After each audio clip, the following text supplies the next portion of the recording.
Bonjour à toutes et à tous, bienvenue dans ce 21e épisode de Comics Presso. On conclut la troisième semaine des Comics Presso avant Noël. Des Comics Presso, voilà. Qu'est-ce que c'est? Le temps d'un petit café là. Alors, effectivement, c'est écrit espresso, c'en est pas vraiment un, c'est un peu plus chargé. Mais on va voilà, siroter ça pendant que je vous présente un comics qui m'a marqué cette année. Autant vous dire, là, il nous reste 4 vidéos avant la fin de ce challenge. Littéralement, les 4 sont des comics cultissimes qui ont marqué, selon moi, l'histoire des comics et mon histoire à moi aussi.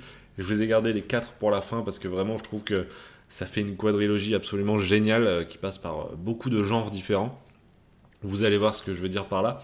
En tout cas, effectivement, aujourd'hui, les amis, je vous parle d'un comics que j'ai acheté il y a très longtemps, puisque je l'ai acheté en mars, non, en juin 2021. Donc il y a un an et demi, et je l'ai lu pendant une période assez particulière pour moi parce que c'était la pause YouTube. Voilà, pour ceux qui sont là depuis le début de l'année, par exemple 2022 ou avant, effectivement, j'ai marqué une pause en 2022, tout début de l'année, pour des problèmes personnels, puis aussi parce que l'envie de créer n'était pas forcément là. Et ça a débloqué un truc dans ma tête. En tant que lecteur, je vous en ai déjà parlé sur les lives et en vidéo, mais effectivement, cette pression de la palle n'était plus là, cette pression de devoir faire des vidéos n'était plus là, cette pression de garder des comics cultes pour pouvoir faire des têtes dans le culte ou des formats intéressants dédiés aux comics n'était plus là non plus. Et du coup, eh ben, quand je suis passé devant ma bibliothèque, j'ai eu envie de lire le Spider-Man de Straczynski. C'était en mars 2022. Et je pense que c'est la lecture la plus ancienne que je vais vous présenter ce mois-ci. Et en même temps, c'est celle qui m'a le plus marqué, je pense, dans le temps, en fait, puisque évidemment, ça fait presque un an, et je l'ai bien en tête, cette lecture, mais je vais revenir dessus, évidemment. Qu'est-ce que le run de Spider-Man, enfin, qu'est-ce que le run de Straczynski sur Spider-Man? C'est un run qui a été, évidemment, marquant, parce que quand Straczynski il arrive, hein, dans les années 2000, au début des années 2000, sur le run des gens en cours, il décide un peu de faire table rase de ce qui a été fait, et il va reconstruire l'histoire même du personnage de Spider-Man, les fondements même du mythe de l'araignée. Il va inclure notamment le système des totems, etc. C'est lui qui va mettre ça en place, et puis plein d'autres choses qui vont être redéveloppées dans le futur par les futurs auteurs. Donc vraiment hyper marquant ce run. Moi, évidemment, je le découvre tel un néophyte sans avoir lu ce qui a été fait avant, sans avoir lu ce qui a été fait après non plus d'ailleurs. Et je lis ça. Donc, évidemment, histoire trop trop bonne. Franchement, j'ai vraiment adoré ce que j'ai lu.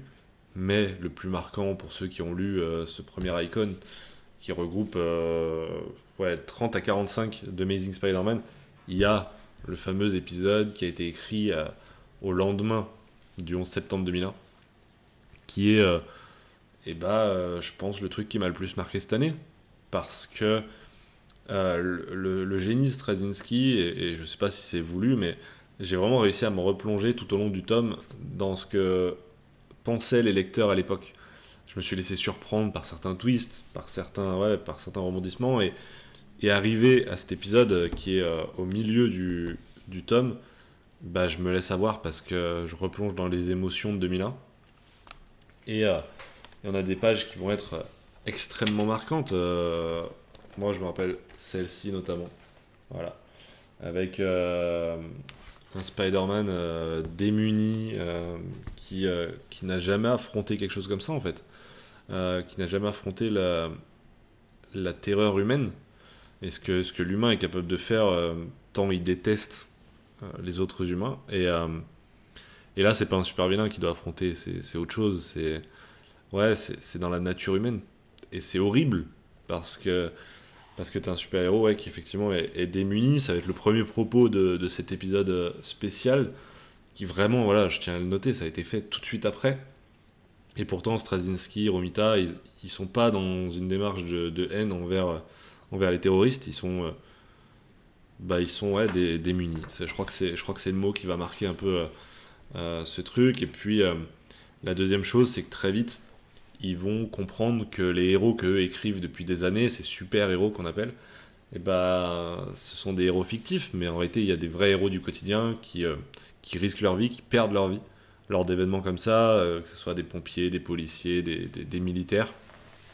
Et, euh, et il va leur rendre hommage aussi à eux, en plus des victimes, avec notamment, hop, j'essaye de pas vous spoiler ce qu'il y a à côté, des pages comme ça, où les, les héros du quotidien sont mis au premier plan, les super-héros de Marvel au second, dans le fond. Et puis, moi, la page qui m'a le plus marqué, c'est celle-ci. Euh, on a Spider-Man et des civils, des militaires, des pompiers qui décident de coopérer pour sauver ce qui peut être sauvé. Et puis ces phrases, la poussière nous masque à votre vue, mais on est là. Les cris vous empêchent de nous entendre, mais on est là. Et ces deux phrases, je crois que je me suis arrêté dessus pendant quelques minutes, et je crois que c'est ça qui m'a marqué.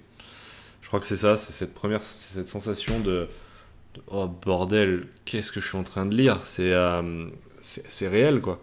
C'est réel, ça a été écrit avec les tripes, avec probablement les larmes aux yeux, tu vois. Genre vraiment, tu sens que ça a été écrit dans une période horrible. Donc ouais, euh, épisode très marquant pour moi, qui explique peut-être pourquoi j'ai un mea culpa à vous faire.